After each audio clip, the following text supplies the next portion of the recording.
పెడితే కాదు మనకి ఎప్పటికే గోరీలు ముందు సుగుడ్లు తినేస్తే ఎప్పటిక మళ్ళా మా చెప్పులో దుడ్డు కూర్చొని పాపా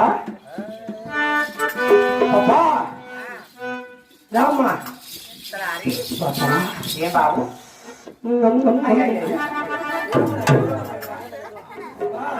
ఎంత అందచందగా ఉన్నావు కదా. అవునండి. ఒక పాట బాబు డ్యాన్స్ చేసినావు అనుకో ఎవరైనా ఎవరు ఉన్నారు వచ్చినారా తెలియలేదు బాబు. అయ్యో నీ చెల్లెలు కూడా వచ్చిందా. అవునరా నువ్వే